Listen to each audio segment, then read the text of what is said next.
Hi, everyone. You know me, but they're like first comers, so they might not know me. So I will just present myself. I'll say I'm Yasmina Nikolic, the founder of Agile Humans, and this is the Agile Humans Lean Coffee Meetup. This Meetup edition is actually very special because today our community celebrates 4 years of monthly gatherings, which means that we tirelessly gather every first Thursday at 6:30 to discuss Agile topics and beyond, and actually spend time together. So today, for this special occasion, I'm talking with an Agile Psychologist, Master Agile Coach, one of the first Scrum trainers ever. I think 1 out of 5 ever certified Scrum trainers in the world, and a colleague, Joseph Pelrine, about Agile hoarding and other Agile disorders, Agile coaching, psychological safety, and maybe overdoing it. Then some psychological flexibility as well, or agility. And topics suggested by you, dear Agile Humans community. So with this, I want to invite you to just post your topics or comments in the Zoom chat, or even if you feel like, you know, feel an urge to talk, you can just raise your hand and talk. I'll try to moderate this Alex, I can't see you admitting people in. There's a lot of people in the waiting room. Yeah, that's because I have to reclaim the hosting rights. So that's the only option if I get it. Okay, you can have the rights. We are host. I hope this doesn't change anything, or it does probably. Can you ping me and Joseph so we can? Both of you were pinned. Ouch. Why did you say ouch? You just pinned me. That hurts. Yeah. So as we all know, I think we all know that psychology is actually essential for agility, since we define agility as a mindset, meaning a way of thinking about things and believing in things, or trying to boil the values down into some concrete behaviors, etc. Well, why we are actually getting better at defining our products or services, I think personally that we have a long way to go regarding understanding how important and how challenging it is to develop and probably to maintain or stabilize these new patterns of thought and behaviors at all levels. And when I say that, I mean individual level, probably the most important one, then at the level of the team, and eventually the level of the organization. So Joseph Pelrine is, as we internally call him, our Sigmund Freud of agility, but it's just a temporarily a nickname. Well, he's one of the pioneers and top Agile experts with over 25 years of experience in helping companies worldwide improve their agility. He's also something that I think is really valuable for this community, a researcher, like a scientific person. He holds a PhD in psychology, psycholinguistics, and he researches novel applications of these domains to Agile processes. So I think there is a lot of questions we can ask you, Joseph, and we will. And I think you can contribute really a lot to better understanding of some dynamics underlying the team dynamics, and some individual processes, and of course organizational successes. Joseph lives in a little village up in the Swiss Alps with 200 people and 300 cows and a lot of cats. So this is a lot of chocolate. And a lot of chocolate. We do chocolate. We do pretty well. So, hi, Joseph. Good afternoon. Thank you for being here with us officially. And as far as I know, and I think we could have seen it a bit, you are not alone there. Can you tell us a bit more about that? This is just for courage. This is Stinky. This is my emotional support wombat. And I have a long history with wombats. I first got a wombat when I went to Australia. I did the first Scrum Master training in Australia. Among other things, I did one of the first training for the people at Atlassian, who used to do a really cool little product that was called Jira.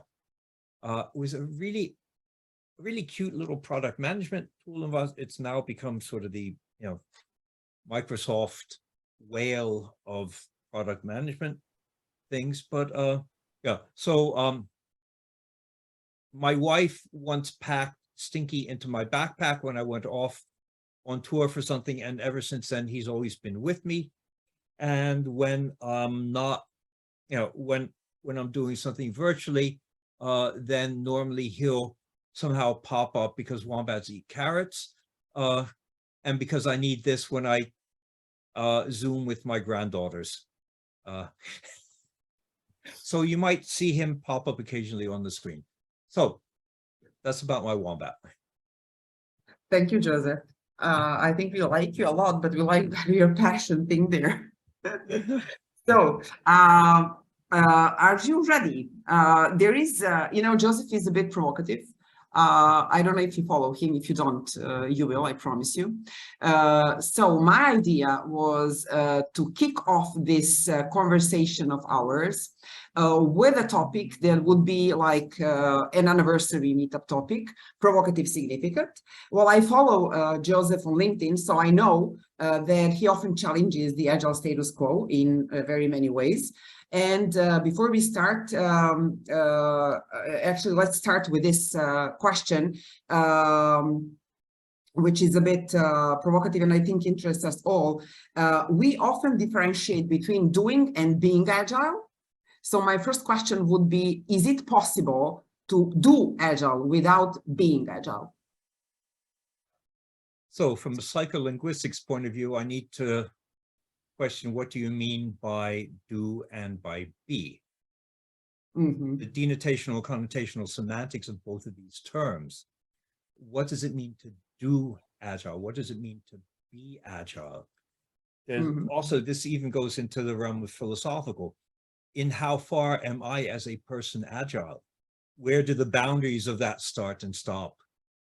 So this is a question. If I am something, is my being or all my actions that? If I am agile, is everything I do agile? And as you might notice, you know me already, I'm just trying to avoid the question right now, quite honestly. Come on.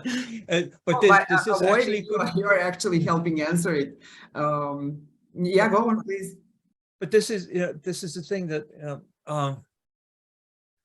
just doing agile is like we would say going through the motions. A lot of times it's voodoo agile or cargo cult agile or Me Too agile. And this is the problem that we have now, is that, okay, if you're interested, I have a talk about this up on YouTube, about the fact that if we look at Moore's curve, right, about the dissemination of new ideas, you have the innovators, the early adopters, the early majority, the late majority, and then the Swiss. But right now, we're in the late majority. We're in the point of having organizations and companies starting to do agile, not because they want to, but because they must. And this is obviously then are organizations that really don't want to. So they're trying to find out the lowest possible barrier, the least amount they need to do hashtag Me Too Agile. And what is that? If we look at it from the point of view of innovators. I started out, I worked with the Chrysler C2 team doing the world's first XP project back in '95. Those are innovators. When we got to that point, extreme programming never crossed the chasm. It never got into the mainstream. It was too difficult. Even though our goal in doing that was saying, we want to develop a method that allows normal people to do fantastic results. But it was too demanding. You actually had to be able to code. And it actually showed very strongly, very bluntly, as soon as you hit that test button, that you were bad as a coder. This is the whole problem with test-driven development. It was the first thing you did. You never wrote a line of code unless you had a test that failed. So the first thing a developer had to do was write something that told him, you suck as a developer. Of course, your code didn't run because you haven't written any code yet. You've only written the test. But this is very difficult.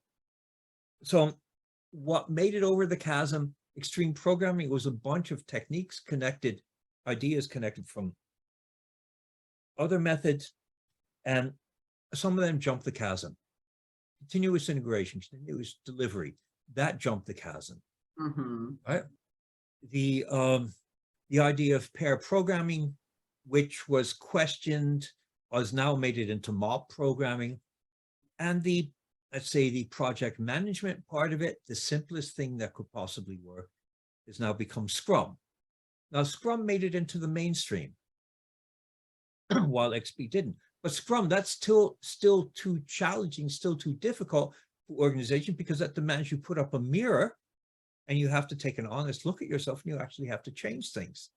Just a question. Why do you think Scrum got into the mainstream? Part of it, it's an entry drug. It's a very low barrier. Well, be honest right now, be honest about it. What do you need to become a Scrum Master? You don't even need to do a training anymore. You need to sign for some certification test. You Google the answers online. 2 days of that does not make you a master of anything. Let's be honest about actually, that. yeah, that's a strange thing. I don't know if people know that Scrum Master, as defined, like per design, is actually somebody that masters the Scrum, which you can't actually master in just 2 days of training. So the question stays open, you know, how do you develop Scrum Masters that actually master the Scrum? And there is a lot of this Scrum butt thing all over the places. So I'm not sure we even know what is the maturity of Scrum in the organizations. Yeah, so this is the luxury I have, not being a Scrum trainer anymore. Make it very clear, I still believe in the Scrum Alliance, although they've screwed up as much as any other organization has, but the Scrum Alliance is the only certification organization that is not set up as a pension plan for the founder. Make it very clear. Scrum Alliance, for all the faults that they have, is not set up as a pension plan for whoever founded that organization. Right? But so in my Scrum trainings, I always said, when you come out of these trainings, I would never hire you as a Scrum Master. These trainings are like your first 2 days of your medical studies to become a doctor, right? If you come out of here and don't kill somebody, I'm happy. But don't come out of here and think you're a brain surgeon. And it's even worse now, because a lot of the trainings, you don't even need to do a training. You don't need to be confronted with other ideas. You can just go on and do some tests where you can Google the answers on and get them. And that's not what we're looking for, but that's the quality, and that's what the market has become. Maybe this is one of my favorite quotes. Eric Hofer once said that every great idea starts as a movement, becomes a business, and eventually degenerates into a racket. And we're in a racket right now. Sorry. And somebody says in the comments, there's some real talk now. Excellent. Yeah. Excuse me, I'm going to be very blunt about this. I'm actually very scared that somebody's recording this. But Yeah, somebody just wrote, yeah, it's a certification market. Yeah, that's what it is. And once you go on beyond that, it gets even worse when you start going to agile coaches. What do you need to become an agile coach? If there's anybody here who is not yet an agile coach, please raise your hand. Let's see. Agile, yeah. There are people who are now anonymous and showing their hands. Yeah. Okay. Now, by virtue of the power vested in me, I am now going to make you an agile coach. I'm going to tell you how to become an agile coach. What you need to do is go to your LinkedIn profile, put it in edit mode, type in 2 words, agile and coach, and then save it. Then you are an agile coach. That's how low the barrier is. It is. I'm sorry. Do you think that we are being taken seriously with this? Do you think we're being taken seriously if that's the only barrier you have?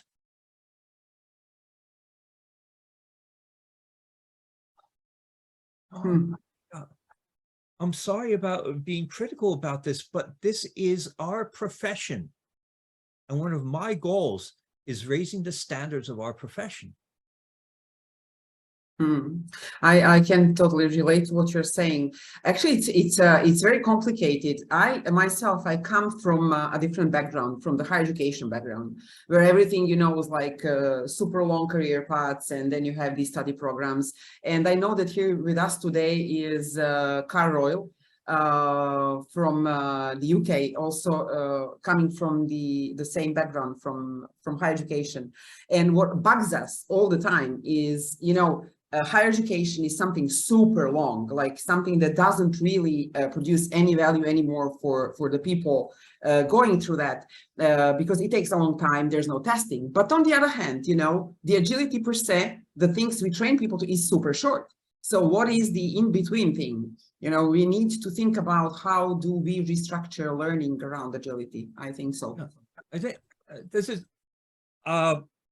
I might not totally agree with the fact that higher education is not valuable. I agree with the fact that it takes long and it's very expensive. Yes. And that's a certain social pre-selection.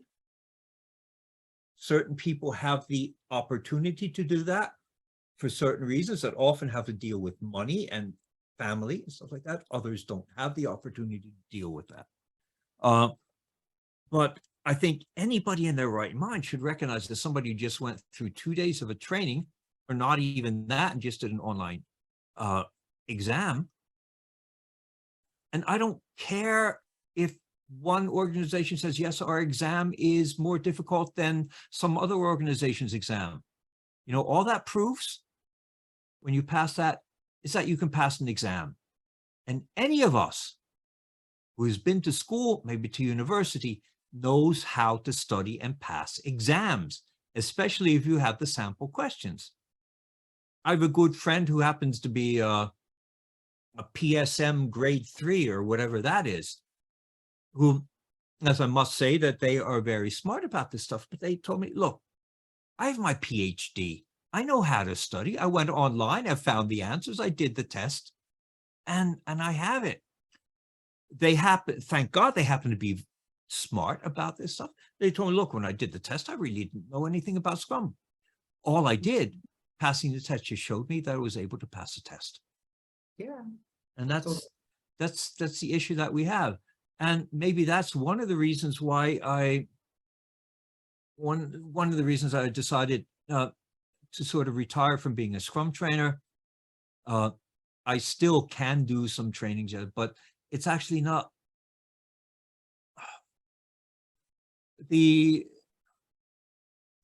I think we're going in a direction that we might want to cut off and then go into some more interesting directions.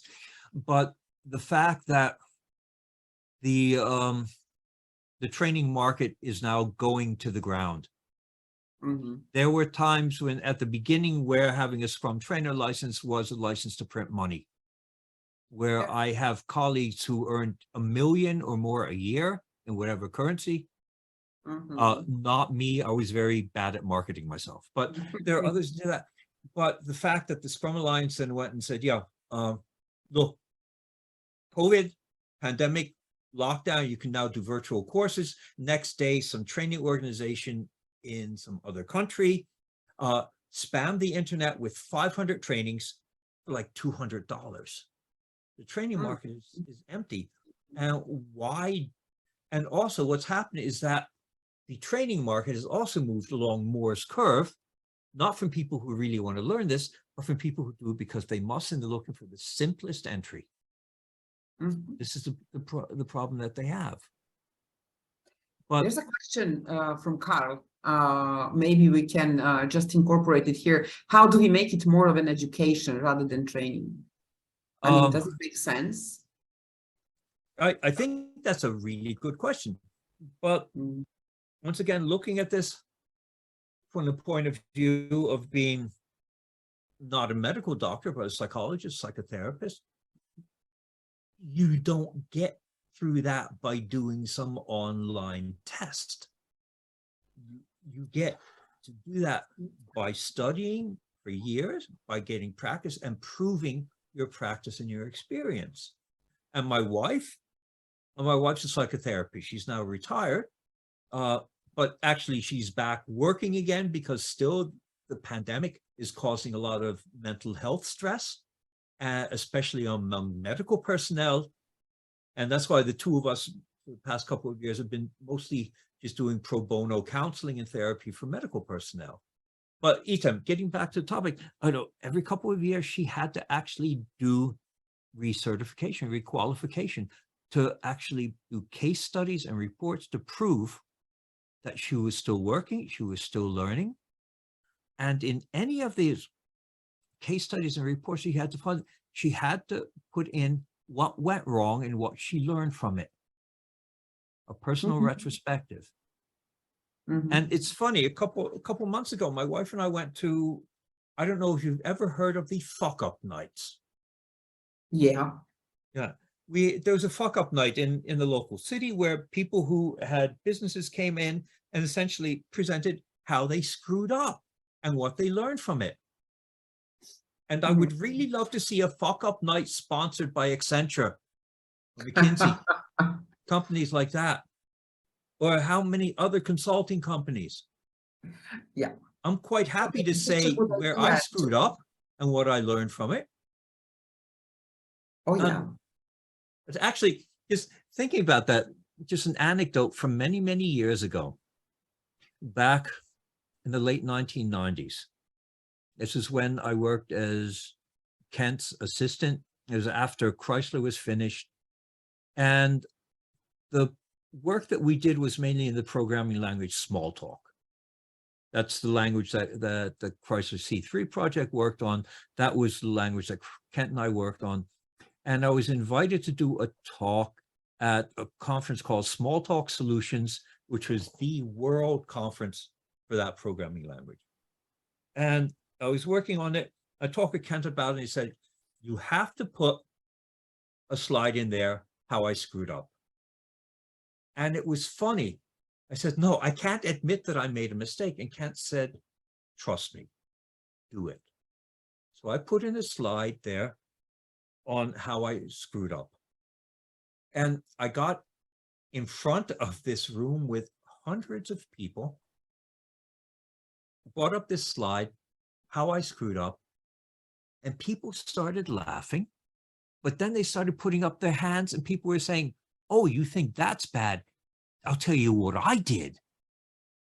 And what happened was the people in that conference were starting to open up and say, oh, you think that's bad? I did even worse. And it became a very open session where people were admitting their mistakes and saying, oh, you think that's bad? I did even worse than that. And honestly, I didn't have to buy any beer for the rest of the evening because people kept coming over and saying, look, this is what I did. And just this openness, this willingness to talk about this is actually, this once again, this goes into the realm of what we call psychological safety. But I'm talking too much. Why don't you talk a little bit? No, it's okay. I'm just, you know, it's a divergent, spontaneous conversation that I'm really, I'm liking it. If I just go back a bit to the initial question of somebody called it agile personality, you know, would it be some sort of the professional identity, you know, agile professional identity? Because sometimes I get these questions like, when I go to the company as a Scrum Master, you know, who am I? Like you would say today, I'm a psychologist, right? I'd say, I don't know, I'm an educator. But, you know, people working as Scrum Master, Agile coaches, they would say I'm a Scrum Master. So my question is, you know, what are the characteristics of like a professional identity or characteristics in terms of competence and skills?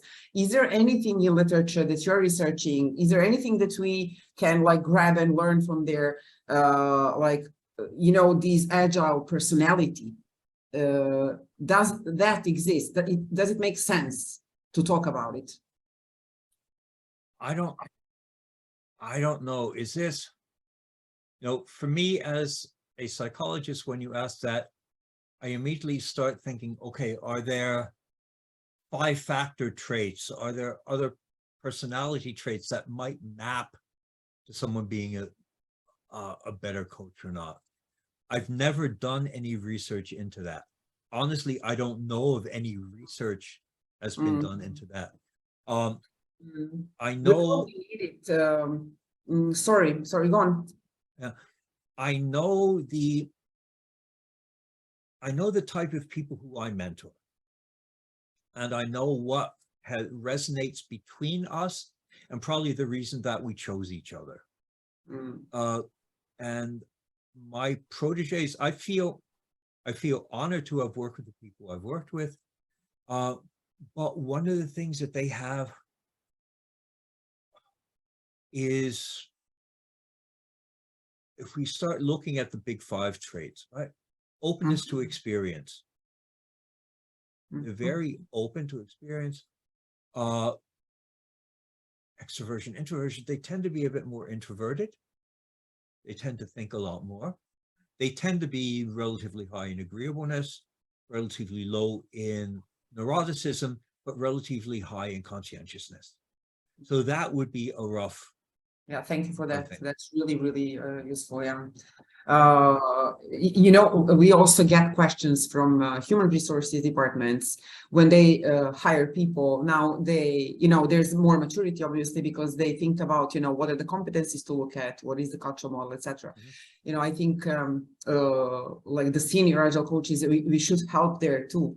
Because the market is probably even worse than with the education thing, you know. Yeah. There's no actual help they're getting. Yeah. This is the thing that a lot of recruiting departments don't really understand what they're looking for. Unfortunately, a lot of organizational psychologists who have now found that, oh, there's not enough jobs in HR, they jump in and now become agile coaches. So, but it is a difficult thing to choose. I know I've interviewed hundreds, if not thousands, of people for various clients, you know, that they want to hire Scrum Masters and Agile coaches, and I know what I look for. I also know, just a tip, I'm going to give you all a great tip if you're being interviewed. I think, and today I saw some company looking for a Scrum Master. I said it has to be comfortable with the Scrum and Agile and safe. Remember, if you're being interviewed, you're also interviewing the company. So if you are like me, I'm not really a friend of safe. But one of the questions that I would ask then, okay, if your company is really agile, how do you feel about moving away from safe? If your company is really agile, how do you feel about adopting and changing your process and moving away from something like safe, moving away from something like Scrum? And then you'll learn a lot about this client. Just a tip. Yeah, actually, I think the most agile companies are constantly moving away not only from the mainstream frameworks, but from the hybrid frameworks they themselves created. You know, Yeah. and I think that's the probably the best description of agility. You know, constantly learning, this continuous learning. You know, that makes you change the things. Because the context changes like there all the time. Yeah. Yeah, well, thank you. I think we can close the first topic. Although I'm really curious about knowing, you know, what is your combination of psychologist and, you know, agile person, because that normally doesn't go together. When I started, I was like a black sheep because I was a philologist and an agile person. Maybe if you can just, you know, I think there's a lot of people coming from different backgrounds. Maybe it's interesting to know, you know, how that got together in your life. Mm-hmm. Yeah, I think it's also funny. I just saw, before we move on, I'm not monitoring the chat, but I just saw something that Carl wrote about my view. It's all about agency and self-organization. Yes, I agree. The question is, this is a topic for a bit later then. Love to get into what is exactly self-organization? Well, that's another buzzword that people picked up from complexity science without understanding what it really is. So I'm quite happy to pick up that later, because before I really decided to go back to my original training as a psychologist, I did a lot of work in complexity theory. But okay, so one thing about being a psychologist and getting into Agile, a little bit about my history. I don't like to talk a lot about myself and about my history and stuff like that, but I did have the privilege of originally studying psychology in Vienna in the mid-1970s with a professor named Viktor Frankl. I don't know if anybody's ever heard of Viktor Frankl. If you haven't, you should. That was one of my main influences in that. I was lucky. My father was a nuclear physicist. His research lab at Princeton was the first Unix site. I learned to work with computers since I was a kid.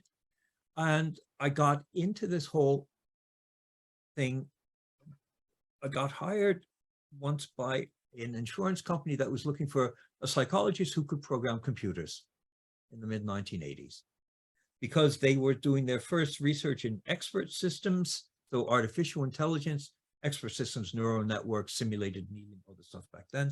That's how I got to learn about small talk. That's how I got into it. I went off of that. I went off of psychology, then came back into it. But one thing I noticed is that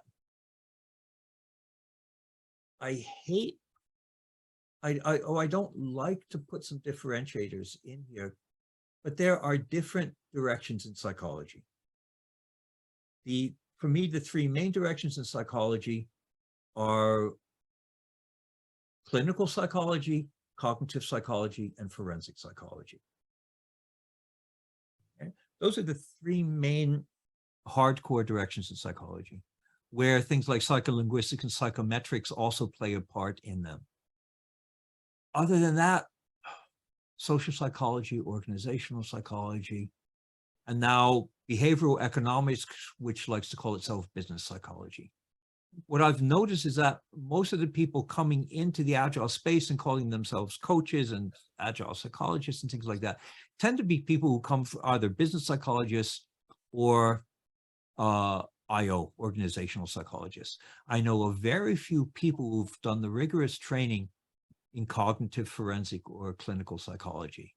The ones I know I can count on the fingers of one hand.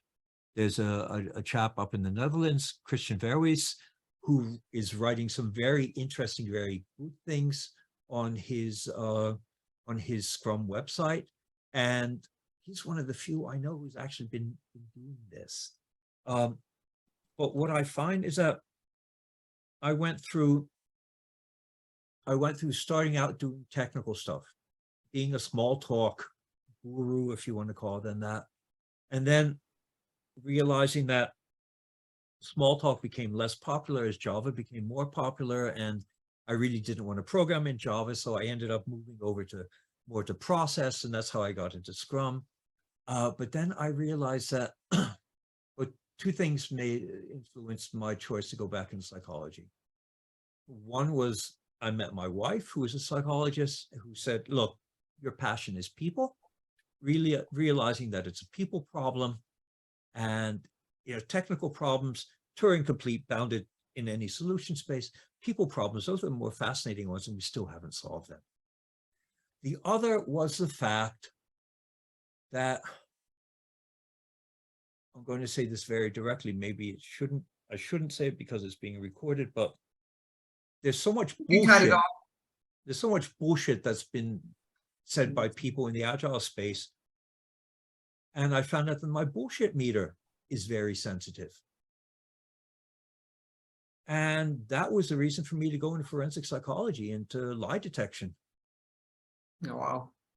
Wow. And I normally don't talk about this because it's bad enough when you say, I'm a psychologist or I study psychology, and people say, oh my God, you're analyzing me. My answer is normally, only if you pay me. I have better things to do with my free time. But when you start saying, okay, yeah, I'm a forensic psychologist, I study interview and interrogation technique, then you kill every conversation. Yeah. But what I found out is that learning things like learning at a professional level, how to analyze facial expressions, body language, that stuff, how to pick up these micro signals that are happening in a team dynamic and be able to deal with conflict before the people even know that it's coming to the surface. That's where the value of my training is. Interesting. Let me just jump like fast forward, because I had that question for you, but I will just I will just make it now. What would you suggest would be a good psychological, let's say, training or learning or whatever for the Agile coaches? Because we as Agile coaches, we learn, yeah, we talked about it, but then there is this merger of coaching per se, and then agility and agile coaching. And there is a lot of people today, certifying themselves as International Coaching Federation coaches, etc. So I feel personally that there is there is a space for psychology, like, really good research, scientific things that people can incorporate.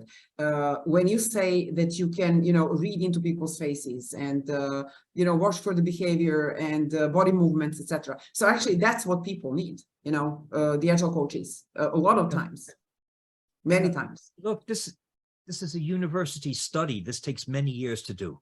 I know. Let's be honest about that. The fact that I can actually look at you here and I can see in the reflection in your eyes exactly what you're looking at. If I shouldn't have told you that, because now you're scared, because I can read what you're looking at. But Yeah. The fact is, I think the most important thing that you can get from psychologists is the fact of be honest with yourself. Wow. Be honest with yourself.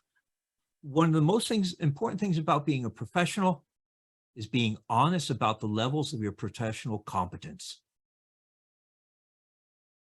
I am not a psychotherapist. I've studied it, but I am not a psychotherapist. I'm married to a fantastic one who constantly reminds me of the level of my professional competence. You're an Agile coach. You are all now Agile coaches because you put those 2 words on your LinkedIn profile. You are not a psychologist. Okay? And just be honest about that. What gets me scared is I have a colleague in Berlin at the university who's doing a research project. And the research project involved, I don't know how many hundred coaches. And what they did was they sent the coaches descriptions of potential clients. And they asked them 2 questions. Would you take this person on as a client? Second, would you recommend that this person went to a mental health professional? Now, interesting thing was that the descriptions were essentially word for word from the DSM-5. Sorry, the DSM-5, Diagnostic Statistical Manual of Psychological Disorders, is the description that psychologists and psychiatrists use to diagnose psychiatric disorders. So they copied and pasted that in and sent that to people and said, this is the problem that the person has. Would you as a coach take that person on as a client? Something like over 70%. Yeah, sure, I'm good enough. I can take them as a client. Less than 30% recognize that and said, look, maybe they should go to a therapist. This is what I'm getting scared about. I'm getting scared because I hear of people going to Agile coach camps and somebody trying out some cool techniques that they heard about and really screwing people up. And the worst case, these people will end up in the psychiatric clinic with my wife. This is what I mean about professional competence. So if there's one thing you should learn is know where the boundaries of your competence are, and know that it's nice if you have somebody on speed dial, somebody you can talk to and say, look, should I do this or not? That's you see, but that's actually just, that better than anybody here is like you do your best as Agile coach. And I guess we all had it, like, some unpleasant circumstances sometimes happen. You do your best and people get trust in you. And then, people want to tell you everything about themselves. Then you can learn really scary things about people, including, suicide committed, or, like really scary. Yeah. And then my question would be, I had to resolve it for myself because, that's the learning path, but where do I learn that? How do I learn where is the limit? Where is the edge? And what to do at the edge? How to discern between, this is something that I can do as a coach and this is not. That's a good question that I can't answer. Okay, fair enough. I would say that one thing I would recommend is if you're going to do a coaching training, do it somebody who's actually not only a coach, but also a psychologist. There are a couple of people I can recommend. I have a very good friend in the UK who does that training, who does probably some of the best coaching training that I know, who's a professional, PhD psychologist, psychotherapist. And that's somebody who will make it very clear to you where the boundaries are. I think the most important thing is recognizing and being honest with yourself, and then being willing to reach out to ask people. And look, we're talking now. If you have a question, if you're worried about something, ping me on LinkedIn, ask me. Okay? If you're unsure about something, ask me. I don't know if I can help you, but I can probably point you to a colleague who might be able to help you. Because these are totally different fields. And I'm really scared about people who learn some techniques and open up some can of worms in someone that they don't know how to deal with. You don't know the history of the person you're dealing with as an individual or as a member of a team. And you can hit some very touchy points that if you're not trained, you don't know how to deal with. Something else that I would look into, something, I don't know if you have it available where you are, but something very good is there's a concept known as mental health first aid, which is essentially, I think, 8 times 2 hour training, which gives you enough knowledge to recognize when you're not good enough and recognize when someone has a problem and know how to do first aid. I think it's important for us to do first aid training anyway, also physical first aid, but also mental first aid. Right. So that would be something to look into, mental health first aid training. Most countries I work in and know about have something available for that. That's something that I would look for if somebody put that on the resume. I've been trained for that because you go through a training with real psychologists, with real trainers who make you aware of where the boundaries of your professional competence are. One of the questions I got once, and it keeps buzzing me, like or bugging me even, is one of the trainees, she had a team where obviously a person was not a team player, and then she would ask, like, what to do if somebody purposefully, like on purpose, breaks the rules and the agreements. Like, what should I do? And then, that's something really that's on the edge. Like, how do you advise there? And, what is the procedure and stuff? I really find it complicated. I'm not asking you the question, but if you have something to say about it, I appreciate it. I don't have enough context as a professional to give an answer, but I think my guidelines are social protection, saving face, deal with this person one-on-one first, instead of any potential embarrassment in front of the team. That's the first thing I would say, is that find out there is normally a deeper cause for this. Whoever wrote that, Yelena, you said, do not make assumptions about anything. Yes, just ask. Asking doesn't cost anything. Yeah. Perfect. Right. That's probably the best answer. Yeah. Don't make assumptions. Thank you. Thank you. Thanks, Yelena, for that. You answered the question for me.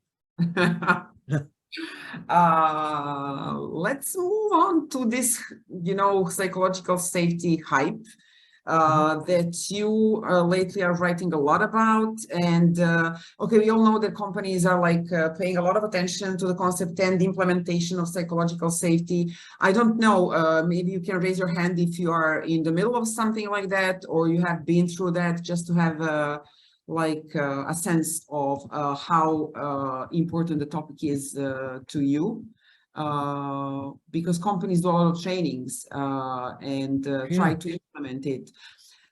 So you can buy psychological safety. There's somebody who's selling psychological safety for $1,600. You buy that, you do some kind of test, you watch some videos, and then you do another test, and then you are certified psychologically safe. Yes. Oh, Jesus. Yeah. Okay, so actually 2 weeks 2 weeks ago, I think so, like mid-July, you wrote this article, The Hype Around Psychological Safety. There was a super heated discussion on LinkedIn around your writings about psychological safety, and I will ask you what's the hype and what happened. But one thing I want to share with the community is that you say something really mind-blowing, which is teams with a high level of psychological safety are more likely to engage in unethical behavior. So that sounds like an oxymoron. So can you please elaborate? It sounds like there is a downside to psychological safety, like we can overdo it and stuff. Yeah. So there are actually, I need to write this down now so I don't forget. There are 3 aspects.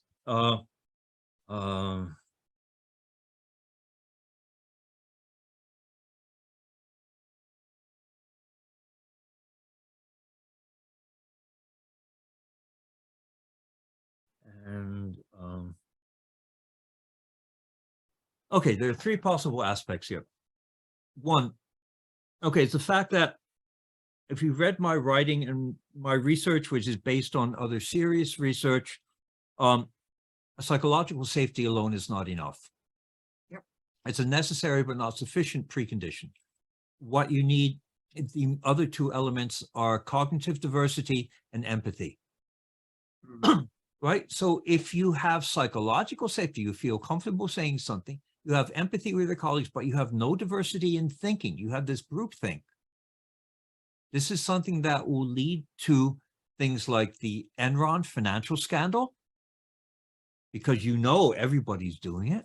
This will lead to police brutality. Right? And there are scientific studies that have proven this. Okay. The other one is that an interesting thing, that if you do have norms in place, that reduces your ability to build trust. If you have strong group norms and group contracts and working agreements, that will reduce your ability to build trust with each other, because you don't know whether a person's actions are happening from an intrinsic motivation or because of an adherence to the norms. Wow. Okay. Because you say everybody does this, you're not quite sure. Okay, if we talk about trust is one of the things I like talking about. You might have caught some of my things. trust is the intersection of your hopes and your fears. And intersections are the place where a lot of crashes take place. Right? So what happens is that we as humans, we're not meant to be alone. We're meant to interact with others. Now, the problem is, as soon as we interact with others, as soon as we open up with each other, we put ourselves at risk. We make ourselves vulnerable. Right? So on the one side, you have this need, this desire. On the other side, you have this fear. So how do you go about balancing that out? How do you go about figuring out, can I trust this person or not? And a lot of times, one of the techniques we do is something that colloquially we call a shit test. A shit test is actually when you ask someone else to do something that's actually not in their own interest, but to do it for you. Hey, can you get me a coffee? The simplest one. Yeah, something like that. I have a psychologist friend of mine who, when she started going out with the man who's now her husband, used to say, I don't want to go out tonight. Why don't you come over to my place? Yeah. Essentially, these little tests that you're doing. And then what happens is that you start resolving that person's reason for doing that and your belief in the reason why that person is doing that. Right? But the problem is, if you have social cultural norms in place, you don't know if that behavior is really, oh, I asked you to give me a cup of coffee. Are you doing that because you want to be my friend? Or is it because that's the way we do it in our team? And that's one of the most difficult things. And the third, sorry, you wanted to say something? No, it's okay. Go on, please. Yeah. The third topic that in that place, there was a recent paper that came out just a couple of weeks ago about the fact that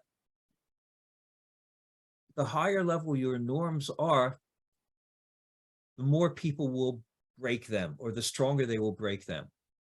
Because and actually this goes a lot, especially for politically conservative people, because if they figure, okay, if I'm going to get punished, I might as well go all the way with it. There's a recent paper I just read about that a week before last or so, and these are the things that play a role, and this is stuff that I pick up that influence my way of working with teams, is understanding this type of things.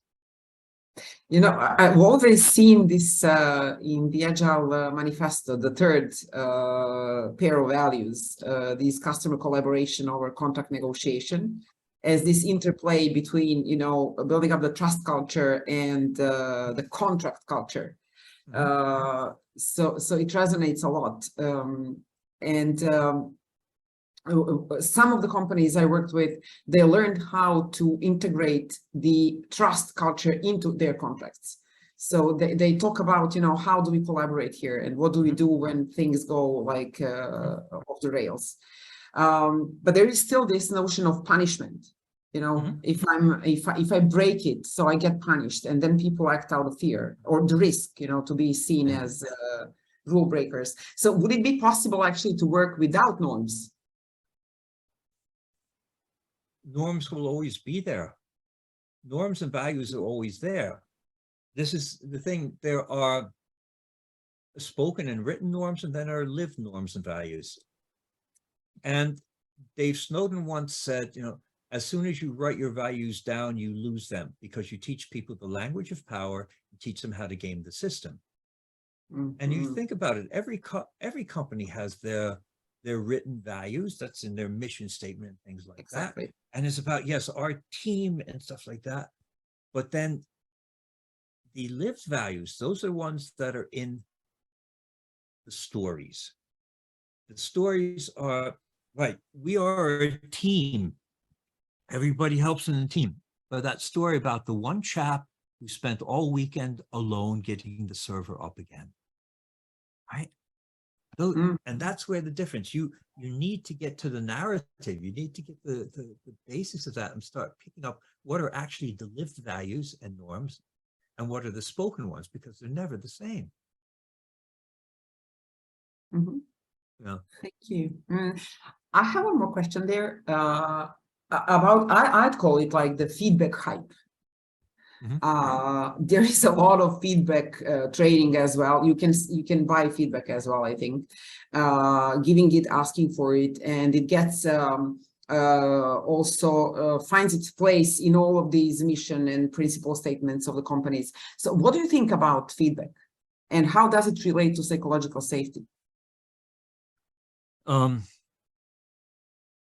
of the biggest problems that I see with feedback is this so-called feedback sandwich. Say something nice and then you have the feedback and stuff, which essentially ends up in most cultures being, as soon as somebody says something nice, you think, oh shit, what are they going to tell me now? Right?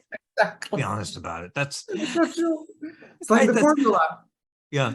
And one thing I do like about, living in Switzerland and Germany, the German language, we tend to be very direct. That is brutal sometimes, but at least I know who I'm dealing with and what the problem is.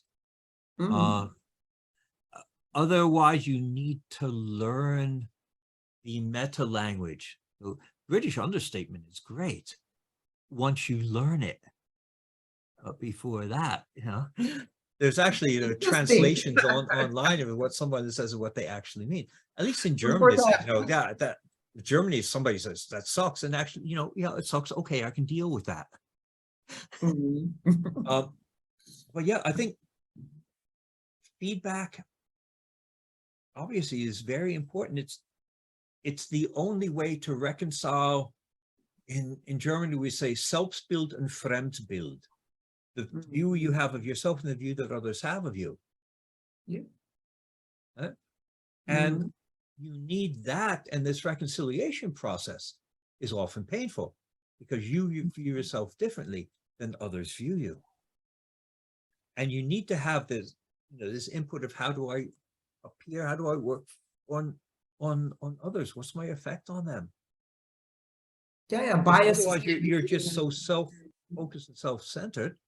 Yeah, there are a lot of people who are self-focused and self-centered and don't really give a damn about others, but that's not the best way to interact with others and work with others and help others.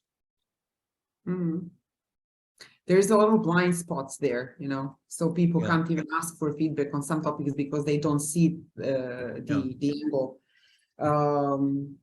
Okay, and to close this topic, is there any advice or suggestion you can give to the Agile coaches present here around how to, let's say, develop and sustain psychological safety? Maybe some first steps. First steps. I think the important thing to understand about psychological safety is this gets back to what actually Carl was saying about self-organization. Self-organization in terms of complexity science is the development of behaviors at a macro level as a result of interactions at a micro level. There are two separate levels. Okay? And this is important to know, that the interactions at the micro level lead to a behavior at the macro level. Okay? And these interactions they're the actions of the agents in the system themselves, their interactions with other agents and with their environment. And the interesting thing is that the environment influences the interactions, but the agents can also influence their environment. Take it purely in development terms, your IDE, your programming language, influences the way you work with the other developers in a team. Right? But on the other side, you can choose to change your language, you can change your IDE, you can change your things like that. And this interaction, this change is something that's called co-evolution. Okay? So as a result of these micro level interactions, a macro level behavior emerges. That's like as a result of giving a bunch of young boys a football and saying, go out and, and play football. What happens as a macro level as a result of that are the scandals that are hitting the FIFA right now. Right? what happened as a result of the time of prohibition in America, where the government forbid alcohol. That led to Formula One racing. That's a very interesting development from a macro level interaction of these testosterone-fueled young men who were moving illegal alcohol around, who then wanted to show my car is faster than yours. You know that. Yeah, right. But the thing to remember is that the macro level behaviors are emergent properties, which means they're derivative properties, which means they cannot be directly changed. They occur as a result of these interactions. In socially complex systems, the macro level behavior that emerges is culture. Mhm. Culture is an emergent derivative property that cannot be directly changed, which means you can't just take your management team to an offsite or go on a team building day and expect that you come back to the office and things are going to stay changed. That's not the way complex systems work. Now, psychological safety is part of culture. And psychological safety is an emergent property that happens as a result of building trust, that happens as a result of these shit tests. Mhm. Mhm. So you're not going to be able to go and buy some psychological safety training. Not going to be able to buy some consultant, whatever they say, who will come in and magically do some pixie dust, and then you'll be psychologically safe. I No, think that's obvious. That's obvious because it doesn't happen. So Yeah. there is a Because- lot of everything invested in it, and it doesn't happen. Yeah, I think it's important to understand, for me as a researcher and scientist, important to understand the reasons why and why not. So that when you try to do something, right, what happens is, this is the whole thing, once again, Carl mentioned self-organization, this whole buzzword about self-organizing teams. Thank God we've slowly gotten over that. Self-organizing teams just You know looks at that we're now talking about self-managed teams. Yeah. But essentially the same problem. But the teams, remember, self-organization is a result of interactions between the agents and the environment.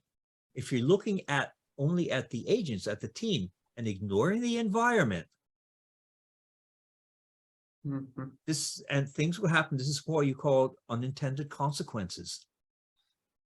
When you ignore the effect of the environment and ignore the co-evolutionary process that's taking place. I used to talk about this stuff 15, 17 years ago. I think it's a super interesting topic, and I think we should have another meetup with just this forming the culture thing, you know, and because people need to understand that you can't really, you can't change it directly, and it's really difficult to change it at all, by the way, but okay. Okay, hard to somehow move on. Okay. It's a very good topic. So the next thing I mean, there is a lot of writing about that, the agile hoarding, you know, and I also saw that you got interested in the topic, and I really like it, and it's my personal favorite sometimes. It's what happens to me many times is that I go to a company and there is this like super very long backlog in the company. I mean, when I say very long, I mean, you know, anything between 1,000, 3,000 items in the backlog. Or what our colleague Mary Poppendick would say in a shitlog. So when you ask people to cut off the items, just simply cut them off, because it's not, I mean, no product owner can go through the list of 3,000 items in a meaningful time. You get resistance because there could be something, you know, important hiding in there, and wait, let's not delete it, because who knows what treasure, you know, is hidden in there when we know that it's not true. So The Agile Manifesto Principle 10, if I'm not wrong, the simplicity one, that's the main one. I think that speaks to this agile hoarding in the opposite direction, because it says something like simplicity is essential, and it gets defined as maximizing the amount of work not done. And when I say that to people, people get really like, you know, confused. It's they almost stare at the sentence if they read it, because it's another oxymoron. So we are used to defining productivity in terms of quantity, not value. And I would like to hear your take on this. Like, why do you think it's so difficult for people to get this paradigm shift? And why it takes time to understand the simplicity as something valuable? There's so many answers. That would be the topic for a whole talk. But we get into things like sunk cost fallacy and things like that. You invested so much into writing this stuff, and oh yeah, and we might forget things. And once you start thinking of that, you start losing the fact that the whole purpose of agility is to respond to a changing world, right? And I remember, not in terms of backlog, but in terms of budgeting. I used to be CTO at a company called eBay. Some of you might know that's a little online e-commerce site. And you know, I ran European operations, and the people in Silicon Valley also always wanted to know a year or two in advance what our plans were, what our budgets were, and stuff like that. And I started realizing, you know, we had this idea in extreme programming called yesterday's weather. And I started saying, okay, look, if the weather's like this today, I can probably predict what the weather is going to be like tomorrow. But you're asking me for the weather report very exactly for 26th of November, 2023.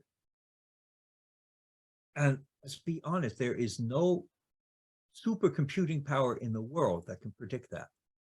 We have general trends, yes, but there's nothing we can do that can predict that. So why don't we start doing focus on time instead of focusing it on something that is really a waste of time, focusing it on making sure that we're viable and valuable as a company on the 26th of November, 2023. Let's focus on right now. Let's focus on the next quarter.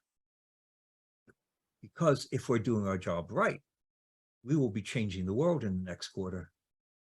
Maybe not for every company, but for eBay or Google, we'll be changing the world, and we can't know. And so I think, you know, one quarter is also the idea that Google had with the OKRs, is that it's a good horizon, right? The quarter of a year is how many weeks? A quarter of a year is 13 weeks, which is 12 plus 1.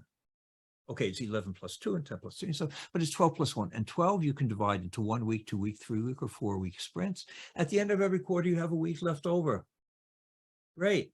You do not use that week to write documentation and write your tests. You use that week to essentially do, okay, what's our planning going to be? What's our focus going to be now for the next quarter? Right?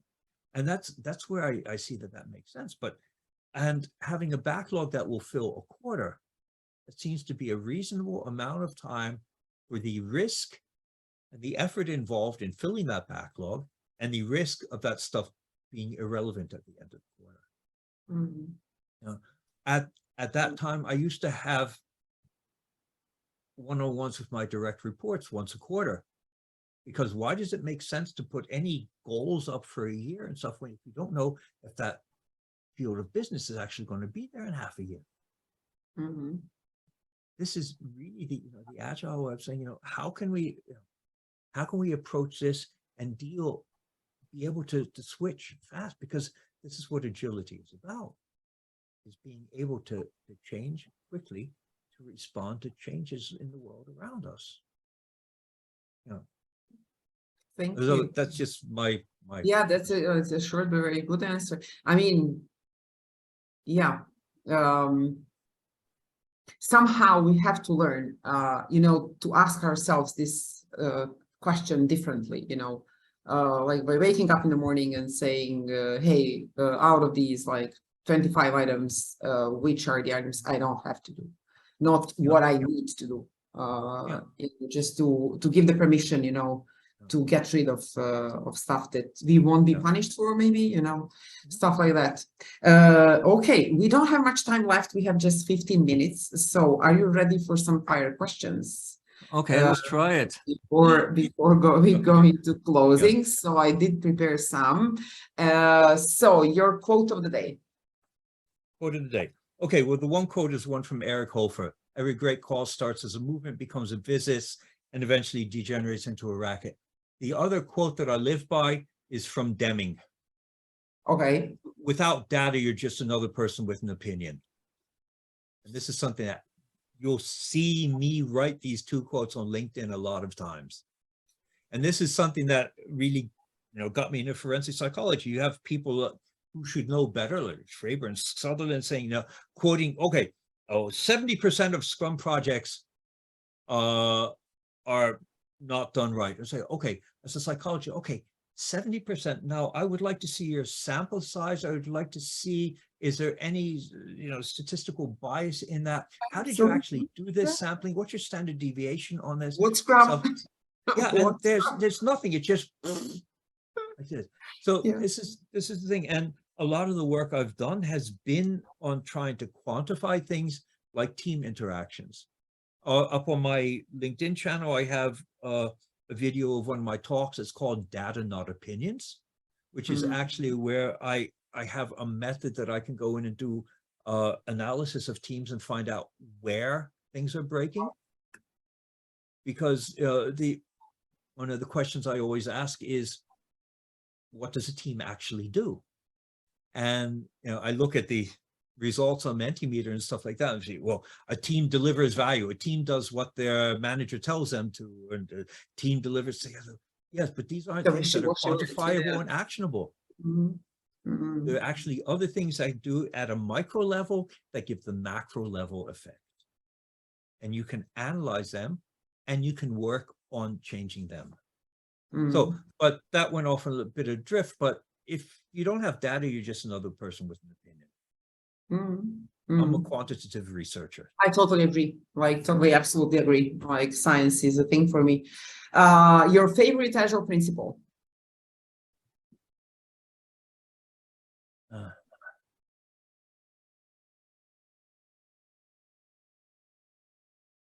There's some really good Agile philosophers who were never mentioned. Like, so Einstein, who said as simple as possible, but not simpler. Like that. There's a lot of stuff that comes from physics and psychology and stuff like that. One thing I'd like to point out about the Agile Manifesto as a document written at a point in time. Yeah. Right? Just like the Bible was a document, the American Constitution was a document at a point in time. Oh, very good comparison, actually. Yeah. Comparison. No, I do not consider, for some people, the Agile Manifesto is like the Bible, right? Like the Constitution. But what is the Agile Manifesto? The Agile Manifesto is the lowest common denominator that a group of 17 white American males, average age 46.8 years, one standard deviation being 12.6 years, all of whom work for tool and process companies, could agree on. So I think it's funny, individuals and interactions over tools and processes, come on. Individuals, this is typical American. They only got around the team somehow in the 12 commandments that's on the second page. And over tools and processes, come on, all these people work for tool and process companies. Just remember that. With this statistical sampling, if I did a psychological study with this sample group, reviewer 2 would have rejected it right away. Come on. Though they are being honest about it. You know, people get mad since it got reviewed like 2 times, once in after 10 years and after 20 years, and they always get questioned like, why don't you change it? Why don't you, adjust it, etc. But they do say this, you know, it was just like in the moment of time, like that's a document that should stay there. And if anybody needs anything else, you know, they should write that. So yeah, I think there's a general misunderstanding of the Agile Manifesto. Yeah, but you know, there's another thing is, let's talk about the Scrum Guide. Oh yeah. Let's talk about the Scrum Guide and the two people who keep revising it. Why did they do that? Because of primacy, because to hold the copyright on it, right? Okay, next one, your best learning experience. Oh, my best learning experience. Okay, my best learning experience. I need a couple minutes to talk about this. I worked as CTO at eBay between 2009, 2011 in the office in Amsterdam, that was European Central Office. During the time that I was there, a little volcano in Iceland exploded. And in 24 hours, it threw all transportation in Europe back a century. I was stuck at home in Switzerland. I couldn't get to the office, which isn't bad for me. I have a nice office. I had a team of people who were stuck in Lviv in the Ukraine who couldn't get back to Amsterdam. 48 hours train trip via Moscow. I even had a friend who's a Swiss air pilot who was stranded and couldn't get to his own wedding. And what I started realizing was that there are volcanoes that we deal with. Volcanoes are things that happen that have 3 characteristics. First, you can't predict them. Secondly, you can't stop them from happening. And third, you must respond to them. For any of you who has children, the worst possible volcano is having the hospital emergency room calling up and saying your child's there. You can't predict it happening. You can't avoid or stop it from happening, but you must respond. In business, we have 3 volcanoes. We have our customers. You can't predict what your customers are going to want. You can't predict changes in fashion. There are very few rare people who were able to do that. One of them is Steve Jobs, who was actually able to predict. But since Jobs is gone, you know, Apple's not really creative anymore. Apple's is sort of the, you know, the Starbucks of technology. They do 1,000 variations on the same theme. But you can't predict it. You can't influence it, but you have to respond to changes into what your customers want. Otherwise, you have problems. Because the second volcano is your competitors. You can't predict what your competitors are going to bring in the market. You can't influence it. I'd say in technology, in tech companies, companies that are no longer innovative attempt to influence their competition by means of patent suits. Let's talk about Apple versus Samsung, billion-dollar suit about how rounded the corners of mobile phones can be. Let's talk about Oracle versus Google, $1 million suit on naming conventions and Java API.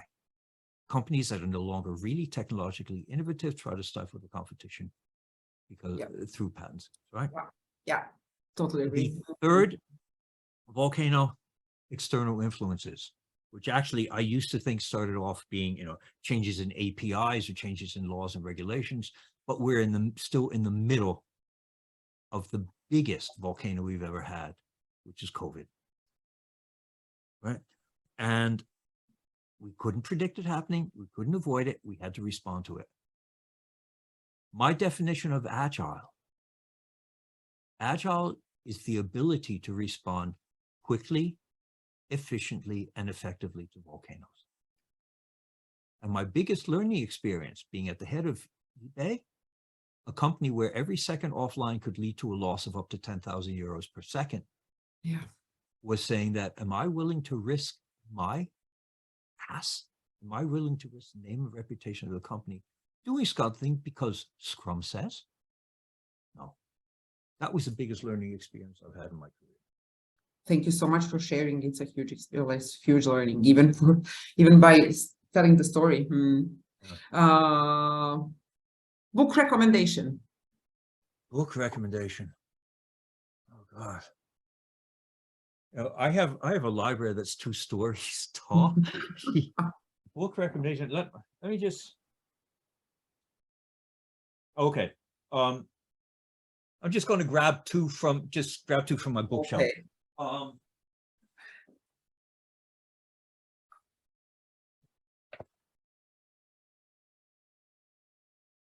Ruined by Design. Okay. That's it. Monteiro. Happy to send you a link to it. It's Okay. a good idea that, we can't not design. And having, over the past years, having dealt with UX people who also think that they're psychologists, but have had no training, stuff like that. Let's say I've dealt with some very good ones. I have great experiences with them, but also with some of them who really have problems with them. The second one, I love this one. Course is Finite and Infinite Games. Yeah. I actually just did a talk about that at Agile Cambridge last month. Cars's idea is that there are 2 types of games. You have finite games and infinite games. The goal of a finite game is to win. The goal of an infinite game is to keep playing. So what happens if we look at business that way? If we say we have a finite organization whose goal is always to win, but the goal of an infinite organization is to be sustainable, be resilient, continue. How does that change the rules? I can grab a couple other books if you want, but I think those are just 2 that I just grabbed off my. No, excellent. 2 is fine. Simplicity. Yeah. And 2 more super short questions and 1 larger. Remote or in-person work? As much bandwidth as possible. Okay. Also, having looked into scientific studies on team interaction, remote and virtual, just in person just works better. As as a psychologist, I pick up so many signals live that I lose. Although I do like to do a lot of exercises with my teams that we're actually doing then virtually while we're co-located. But yes, look, after 2 years of being home here, I finally got out to do a couple of conferences live in June. Oh, it's like a breath of fresh air. I also realized that, no, I'm getting a bit older. I really don't need to be around a couple of thousand 20, 30-year-old geeks all the time. But yeah, somewhere between that. Yeah. Combination. 9 to 5 or freelance? That's a false dichotomy. Okay. Right. As a freelancer, I could be working 9 to 5. As an employee, depending where I'm working. The way I always work with my people is that you have a goal. Potentially we need it by this time. You figure out how to do it. Yeah. Thank you. Yeah. Thank you. And the future of agility. That's the last one.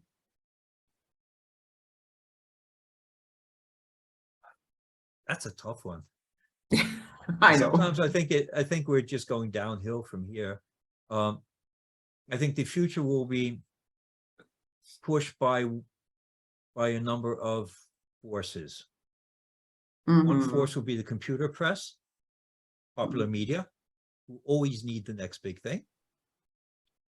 Then it will be corporations that want to jump on the bandwagon, the next big thing. And a couple of steps after that, the big consultancies that will try to commoditize that and productize that. But what I do see, going back thinking back 2015, I was at a conference in Budapest where a colleague of mine, John Blakely, said that, the problem is that most business is still based on 19th, 20th century engineering and business processing and stuff like that. And the companies of the 21st century need to be based on complexity, science, and psychology. Just looking at things in a totally different way. And I got the quote wrong, but I really believe in that what we're seeing happening is the commoditizing and the popularization and misunderstanding of complexity, science, and psychology.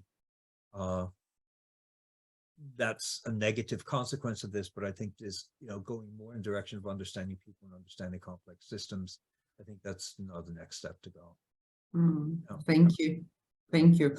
So a couple of minutes left. Okay, let's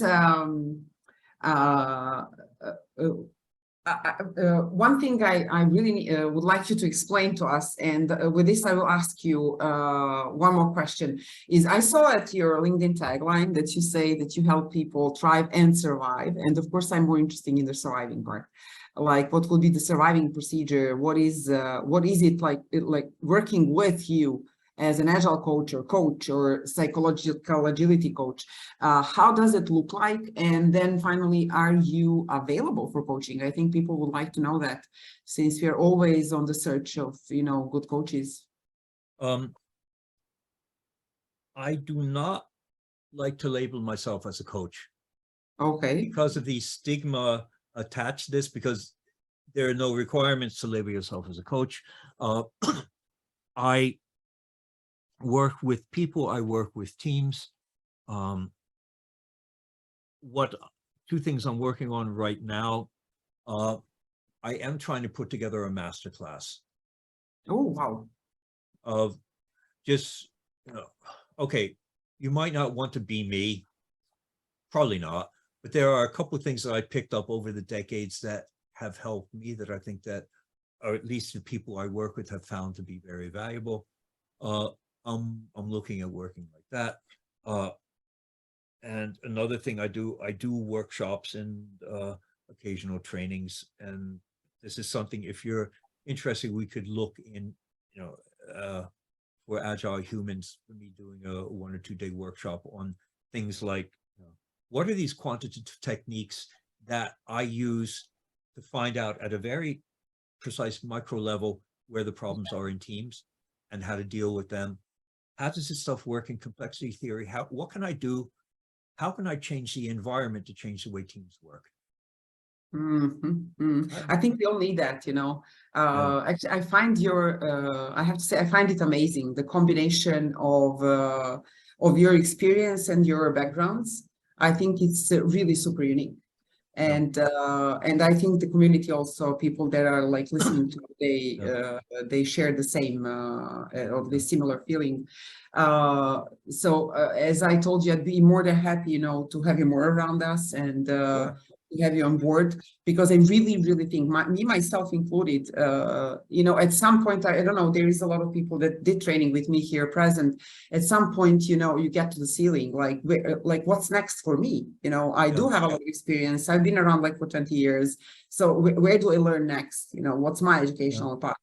And it's really like a treasure to find a person like you that can share this uniqueness for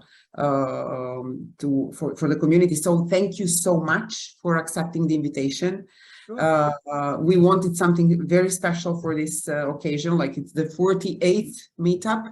I do myself cherish a lot of the community is my favorite thing. And people networking and, these micro things that are happening, maybe we can, work on that so that the culture can change in broader environments. Well, I don't want to keep anybody longer than I promised, so it's 8:01, but I do invite you, Joseph, to, just say something for the end, and also the guys, like, I hope you enjoyed. So if there's anything you'd like to share or comment, please do. Yeah. Okay. I have time to about 1/4 because that's when the next TV program comes on. And I promised my wife I'd be down for that, because that's when we eat ice cream after things. But just I'm quite happy to hang around until then. If anybody has questions, I just saved the chat because there's so much interesting stuff that came in that I didn't get a chance to talk about. One thing to remember is, hold on for a second, let me get some books. Yes.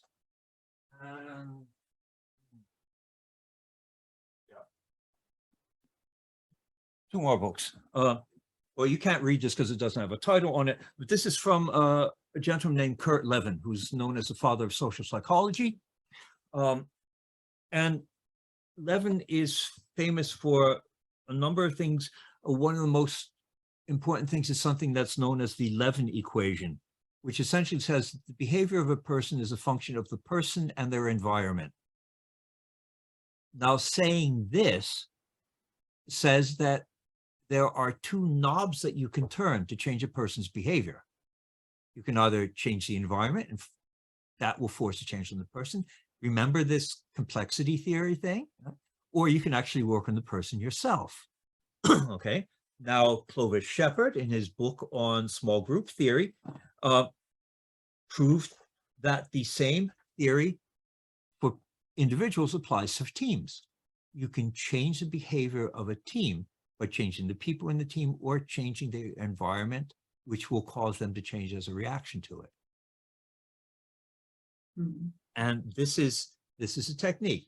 If you work on changing the environment, there are a number of models that you can use to do that. That goes into complexity theory. Work on changing individuals and their interactions, that goes more in the direction of psychology. Mm. And that's essentially what I do in my trainings. Perfect. Thank you so much. Any comments from your side, guys? If you have any other questions, ping me on LinkedIn. I try to post maybe once, twice a week. I hate writing, by the way, but I'm really trying to do it. Tell me about it. I just thought I thought it was really great, Joseph. Thanks so much. I'd really like to talk about self-organization a lot more, but perhaps this isn't the right form for that. But on LinkedIn maybe at some point.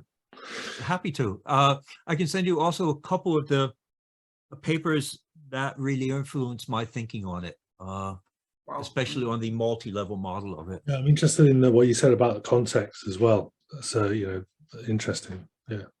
Yeah. Is there a job I didn't like to do in my career? Somebody asked that. Oh God. Yeah. Probably a lot of them, but I think, besides of doing, the work having to deliver newspapers as I was a teenager to earn some money or things like that, I think some of the things that really bothered me was the fact of having to work 48 hours at a time on a weekend to deliver a product Monday morning because somebody screwed up in the early 90s, and doing that in Turbo Pascal. I mean, does anybody program it? Right? Yeah. And the thing is that they were trying to do their own memory management, which they screwed up, and which meant that any bugs that popped up would pop up so far away from where the code was actually executing that,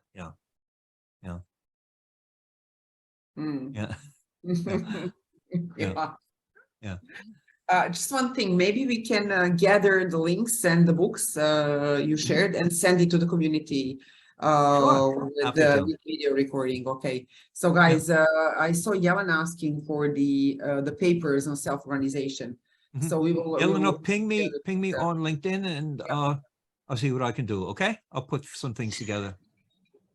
Sure. Thank you. Yeah, I have. Let's say I have over 6,000 papers just on my phone. I'm a real research geek. Yeah, so. And I'm a real nerd for reading. Thanks. Yeah, people hate arguing with me because I really don't say anything unless I have a source to support it. Nice. Yeah. That's why I like what I liked about your LinkedIn posts, because you always state the source. Yeah. Just guys, go and follow him. You'll learn a lot. I promise you that. Yeah. So there's a couple posts in the queue for the next week or two. I think they will be as provocative as your questions are, and I'm curious to see when the, let's say we say in English, the excrement hits the ventilator. No. Okay. Yeah. Okay. Well, once again, thanks you so much. Thank you so much. Thank you, all of you. Like, I'm really happy to see you and some known faces, some unknown. I promise this is like challenging for us. We will have to keep the pace of this meetups. So I hope to see you around in September. And then enjoy the summer, do a lot of learning and reading, and stay well. Yeah. Oh, thanks. Thank you. My wombat. Oh, there's the guy. Okay. Have a nice time. Thank you. Have a nice evening. Bye-bye, Bye-bye. everybody. Bye. Thanks. Bye. Thank you. Bye. Bye. Bye. Bye. Bye. Bye. Bye.